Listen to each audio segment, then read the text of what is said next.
হরে কৃষ্ণ ভক্তবৃন্দগণ, জ্যৈষ্ঠ মাসের সমাপ্তি হয়ে আগমন ঘটেছে আষাঢ় মাসের।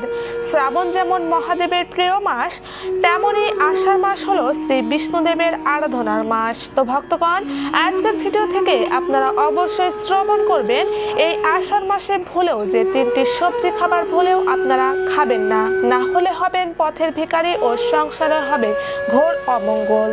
তো কৃষ্ণ ভক্তবৃন্দগণ, আষাঢ় মাস শুরু হচ্ছে 16 জুন সোমবার থেকে এবং আষাঢ় মাসের সমাপ্তি 17 জুন বৃহস্পতিবার। 16 জুন সোমবার থেকে শুরু হচ্ছে চতুর্থী মাস আষাঢ় মাস। এই আষাঢ় চাতুর্মাস হলো ভগবান শ্রী বিষ্ণু ও সূর্য দেবতার আরাধনার জন্য শ্রেষ্ঠ মাস। তো ভক্তগণ, এই পূর্ণময় আষাঢ় মাসে পালিত হবে ভগবান বিষ্ণুর অর্পিত যে সকল ব্রত উপবাসগুলি, সেগুলির মধ্যে আষাঢ় মাসের প্রথমেই থাকছে যোগিনী একাদশী, রথযাত্রা, দেবসায়নী একাদশী ও গুরু পূর্ণিমা। পুরাণ অনুযায়ী বিষ্ণুর প্রিয় মাস এই আষাঢ় মাসকেই বলা হয়, কারণ এই মাস থেকে ভগবান যোগ নিদ্রায় যান। শুধু ভগবান বিষ্ণু নন, বাকি সব অন্য দেবতারাও এই মাসেই যোগ নিদ্রায় অর্থাৎ বিশ্রামে চলে যান, যার ফলে এই ধরাধামে আসরিক শক্তির প্রভাব বেড়ে যায় এবং শুভ শক্তির কিছুটা দুর্বল হয়ে থাকে। তাই ভক্তগণ, আজ অবশ্যই আপনারা শ্রবণ করবেন এমন অবস্থায় পুরো আষাঢ় মাস জুড়ে আপনারা কি কি করবেন, কি কি করবেন না, এবং আষাঢ় মাসে অবশ্যই যে খাবারগুলি ভুলেও আপনারা খাবেন না, এবং আষাঢ় মাসে আপনারা বিশেষভাবে যে দুইটি কাজ অবশ্যই পালন করবেন আর্থিক উন্নতির জন্য, তা অবশ্যই আজকে শ্রবণ করুন। আষাঢ় মাসকে স্বয়ং বিষ্ণুদেবের মাস হিসেবে মনে করা হয়। এই মাসে শ্রীহরির উপাসনা করলে তিনি সেই ভক্তের প্রতি প্রসন্ন হন এবং কাঙ্ক্ষিত ফল প্রদান করে। ভক্তগণ, আষাঢ় মাসে ভগবানের সব থেকে প্রিয় দুইটি একাদশীর মধ্যে একটি যোগিনী একাদশী এবং অন্যটি দেবসায়নী একাদশী পালিত হবে। শাস্ত্র অনুসারে যোগিনী একাদশীতে উপবাস পালন করলে 88,000 ব্রাহ্মণকে ভোজন করানোর ফল সমান পূর্ণ ফল পাওয়া যায়। অন্যদিকে আষাঢ় মাসের শুক্লপক্ষে পালিত হয় দেবসায়নী একাদশী। এই একাদশী তিথি থেকেই যোগ নিদ্রায় যান ভগবান নারায়ণ। সেই কারণে এই আষাঢ় মাসের দেবসায়নী একাদশী থেকে সব ধরনের শুভ কাজ নিষিদ্ধ করা হয়। ভক্তগণ, আষাঢ়ের পুরো মাস আপনারা অবশ্যই প্রত্যেক দিন সকাল সকাল ঘুম থেকে ওঠার চেষ্টা করবেন। বলা হয় এই মাসে বেশি বেলা অবধি ঘুমিয়ে থাকলে তার উপর অশুভ শক্তির প্রভাব পড়ে, যার ফলে সে নানা রকম রোগ ব্যাধির আক্রমণ এবং পাশাপাশি কাজের প্রতি কোনো আগ্রহ থাকে না তার মনে ও চিন্তা ভাবনায় আসরিক ব্যবহার প্রকাশ পায় তার। তাই আষাঢ় মাসে প্রত্যেক দিন খুব ভোরে ঘুম থেকে উঠে প্রথমে সূর্যদেবকে প্রণাম করে নেবেন এবং স্নান করে অতি অবশ্যই সূর্যদেবকে অগ্রজল নিবেদন করুন। ভক্তগণ, যদি আষাঢ় মাসে আপনারা সূর্যদেবকে প্রতিনিয়ত অগ্রজল নিবেদন করেন, তাহলে আপনার উপর বাজে কুনজর বা কুপ্রভাব থেকে সূর্যদেব আপনাকে রক্ষা করবেন। এছাড়া ভক্তগণ, এই আষাঢ় মাসে করুন শ্রী বিষ্ণুদেবের পূজা বিধি। আষাঢ় মাসের প্রত্যেক দিন অন্তত 2 থেকে 3 বার ধূপ দিয়ে শ্রী বিষ্ণুদেবের আরতি করলে সংসারের শ্রী বজায় থাকে। ভক্তগণ, যেহেতু ভগবান বিষ্ণু এই আষাঢ় মাসে 4 মাসের জন্য ঘোর নিদ্রায় যান, সেক্ষেত্রে এই আষাঢ় মাস থেকে শুভ শক্তি দুর্বল আর অশুভ শক্তি বৃদ্ধি পায়, যার ফলে চারদিকে পৃথিবীতে খরা, অতিবৃষ্টি, দুর্ভিক্ষ, হিংসা, পাপ, চুরি ইত্যাদি বেড়ে যায়। সেক্ষেত্রে এমন অবস্থায় আমাদের সকলেরই উচিত ভগবানের শরণাপন্ন হওয়া, কারণ একমাত্র তিনি যিনি আমাদের সর্ব বিপদ থেকে রক্ষা করবে। তাই আপনারা অতি অবশ্যই চলতি বছর আষাঢ় মাসে বিশেষভাবে এই নিয়মবিধিগুলো মেনে চলুন এবং ভগবান শ্রী বিষ্ণু, মহাদেব ও হনুমানজির উপাসনা পূজা করুন। এই সময় বলা হয় আষাঢ় মাসে যদি আপনি অর্থাৎ কোনো ভক্ত প্রতি মঙ্গলবার হনুমানজিকে স্মরণ করে এবং হনুমান চালিসা পাঠ করে, তবে সেই ভক্ত সর্বকাজে অবশ্যই সাফল্য পাবে। কারণ সংকট মোচনকারী হনুমানজিকে যদি কোনো ভক্ত যে কোনো অবস্থায় স্মরণ করুক না কেন, হনুমানজি তাকে সর্ববিপদ থেকে রক্ষা করবে। তো কৃষ্ণ ভক্তবৃন্দগণ, আপনারা আরও শ্রবণ করবেন এই আষাঢ় মাসে আপনারা অবশ্যই যে 3টি সবজি খাবার ভুল করেও খাবেন না, এবং পুরো আষাঢ় মাসে যে সকল কাজগুলি আপনারা করবেন না, সাথে যেভাবে ভগবান বিষ্ণুর পুজো করলে আপনারা সুফল পাবেন, সেই সকল বিষয়বস্তু অবশ্যই আপনারা এখন তা শ্রবণ করুন। হিন্দু পঞ্জিকা অনুযায়ী আমাদের প্রত্যেক মাস অনুযায়ী বিশেষ নিয়ম বিধি অনুসরণ করতে হয় এবং খাবারের তালিকা থেকে বেশ কিছু খাবার বর্জন করতে হয়। ভক্তগণ, আষাঢ় মাসেও তার ব্যতিক্রম নয়। বন্ধুরা, আষাঢ় মাসের খাবার তালিকা অর্থাৎ এই মাসে কি খাবেন কি খাবেন না তা অবশ্যই আমাদের সংসারের মঙ্গল অমঙ্গলের উপর নির্ভর করে। তাই ভক্তগণ, অবশ্যই আপনারা আজ শ্রবণ করবেন যে সকল খাবারগুলি আপনারা এই আষাঢ় মাসে খাবেন না। ভক্তগণ, আষাঢ় মাসে সবুজ পাতাওয়ালা যুক্ত শাকসবজি একেবারেই খাবেন না। এছাড়াও বেগুন, লেটুস পাতা, পেঁয়াজ, রসুন এই সকল সবজি খাবার আষাঢ় মাসে বর্জনীয়। এছাড়াও ভক্তগণ, আষাঢ় মাসে বর্জন করুন কচু।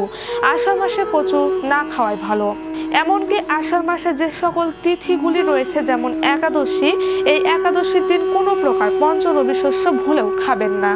এমনকি ভক্তবৃন্দগণ, একাদশীতে ভাত, ডাল, মাছ, মাংস ভুলেও খাবেন না।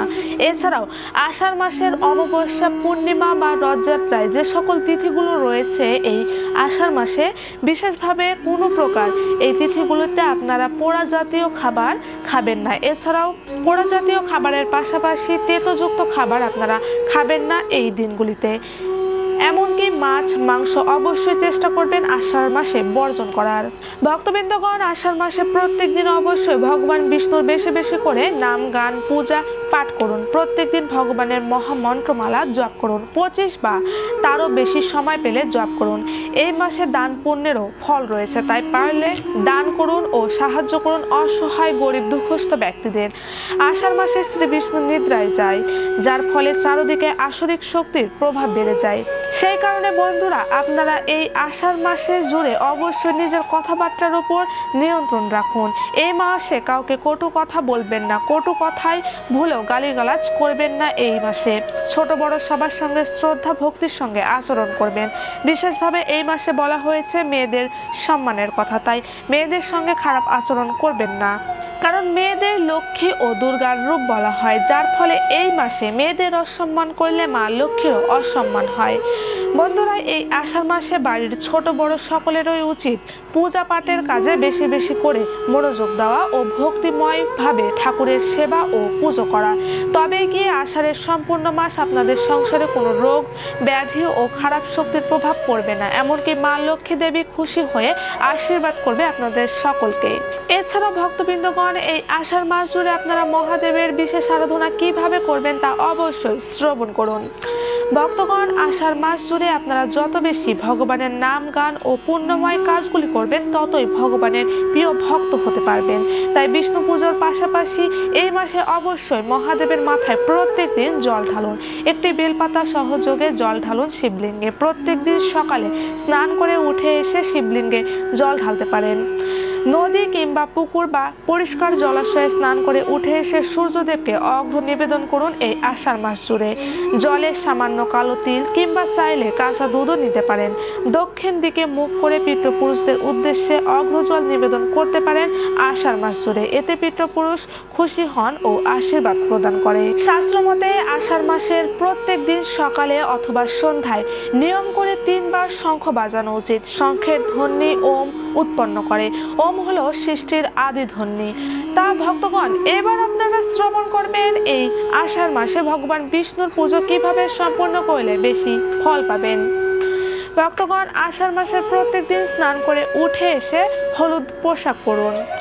এরপর হলুদ রঙের ফুল দিয়ে শ্রী বিষ্ণুদেবের বিশেষ পূজা করুন এবং অবশ্যই পুজোর সময় ভগবানের গলায় তুলসী মালা অথবা চন্দনের মালা পরান এবং ভগবানকে পুজোর নৈবেদ্য হিসেবে হলুদ রঙের মিষ্টি বা হলুদ ফল অর্পণ করুন। এবার 2 হাতে জল নিয়ে তার উপর ফুল ও অল্প একটু চাল রেখে ভগবানের সম্মুখে বসে নিজের মনস্কামনা অর্থাৎ মনোবাঞ্ছার কথা ভগবানকে নিবেদন করুন। এবার সেই হাতে রাখা অর্ঘ্য শ্রী বিষ্ণুদেবের পায়ে অর্পণ করুন। ভক্তগণ, আষাঢ় মাসের বিশেষ এই কয়েকটি নিয়ম পালন করলে আপনি সৌভাগ্যের অধিকারী হবেন। এছাড়া ভক্তগণ, সর্বশেষ হলো আষাঢ় মাসের 7 তারিখ থেকে আবার শুরু হচ্ছে অম্বুবাচী। সাধারণত অম্বুবাচীর 3 দিন কোনো শুভ কাজ করা নিষিদ্ধ। এমনকি এ সময় গাছ কাটা, মাটি কাটা বা ঠাকুরের মূর্তি বা ছবি স্পর্শ করতে নেই। তাই ভক্তগণ, আষাঢ়ের এই অম্বুবাচীর দিন বিশেষ ফল লাভ করতে করুন শ্রী বিষ্ণু ও মা লক্ষ্মীর বিশেষ পুজো এবং খাবারে অবশ্যই খান আম ও দুধ। বলা হয় আষাঢ় মাসের এই তিথিতে আম দুধ খেলে মা ভবানীর বিশেষ আশীর্বাদ লাভ করা যায়। তাই আষাঢ়ের 7 তারিখ থেকে 9 তারিখ পর্যন্ত এই 3 দিন অবশ্যই খাবারে একটু করে হলেও আম ও দুধ খান। ভক্তগণ, আষাঢ় মাসে বিবাহর মতো পবিত্র কাজ ভুলেও করবেন না। যদি আপনি কোনো নতুন ব্যবসা শুরু করতে চান তাহলে অবশ্যই আষাঢ় চতুর্মাসের পর থেকে শুরু করুন। ভক্তগণ, আষাঢ় মাসে গুরু পূর্ণিমা পালিত হচ্ছে, তাই গুরু পূর্ণিমার দিন অবশ্যই গুরু পুজো করুন। বাড়িতে মা বাবা গুরুজনদের সঙ্গে ভালো ব্যবহার করুন। এছাড়াও বন্ধুরা, আগামী বৃহস্পতিবার হলো আষাঢ় মাসের প্রথম বৃহস্পতিবার। সংসারে স্ত্রী বজায় রাখতে বৃহস্পতিবারের দিন বাড়ির দরজায় কিছুটা গঙ্গা জল ছিটিয়ে সেই স্থানে মা লক্ষ্মীর পায়ের ছবি আঁকুন। বলা হয় প্রতি বৃহস্পতিবার গোবর দিয়ে পুরো বাড়ি লেপন করলে বা বাড়িতে আলপনা দিলে সেই গৃহে মা লক্ষ্মীর স্বয়ং বাস হয়। এছাড়াও ভক্তগণ, আষাঢ় মাসে অবশ্যই তুলসী গাছে বিশেষ সেবা ও পূজা করবেন এবং নিয়মিত তুলসী তলায় প্রদীপ দেখাবেন এবং আষাঢ়ের প্রতি শুক্রবারে ভক্তির সঙ্গে দিনের যে কোনো সময় মা লক্ষ্মীর পাঁচালী পাঠ বা শ্রবণ করবেন। তো ভক্তগণ, সর্বশেষ এটি অবশ্যই শ্রবণ করবেন, যেহেতু আষাঢ় মাসে শুভ শক্তি কমজোর এবং অশুভ শক্তির প্রকোপ বাড়ে, তাই এই পুরো মাস জুড়ে সকল ভক্তদের অবশ্যই উচিত ভগবানের নাম জপ পূজা বিধি বেশি করে পালন করা। বন্ধুরা, কেউ আপনার ক্ষতি করার চেষ্টা করুক কিংবা আপনার প্রতি ঈর্ষান্বিত হিংসা প্রকাশ করুক, সর্বদাই ভগবান শ্রী নারায়ণের প্রতি অবশ্যই পূর্ণ বিশ্বাস ও ভক্তির প্রতি আস্থা রাখুন। যদি জীবনে কখনো কোনো বিপদে পড়েন তবে শ্রী হনুমানজিকে একবার অবশ্যই স্মরণ করুন, অবশ্যই তিনি আপনাকে রক্ষা করবেন। জীবনের যে কোনো সংকটে হনুমানজি গোসাই সর্বদা আপনাকে রক্ষা করবে ও পথ দেখাবে। তো ভক্তবৃন্দগণ, আজকের ভিডিওটি এ পর্যন্তই। ভক্তবৃন্দগণ, আপনারা অবশ্যই এই আষাঢ় মাস জুড়ে এই নিয়ম বিধিগুলো আপনারা পালন করার চেষ্টা করবেন। দেখবেন ভগবানের কৃপায় আপনারা সর্বদা সব কাজে অবশ্যই সফলতা লাভ করতে পারবেন। সকলে ভালো থাকবেন, সুস্থ থাকবেন। জয় শ্রীকৃষ্ণ, জয় রাধা মাধব, জয় গোবিন্দ।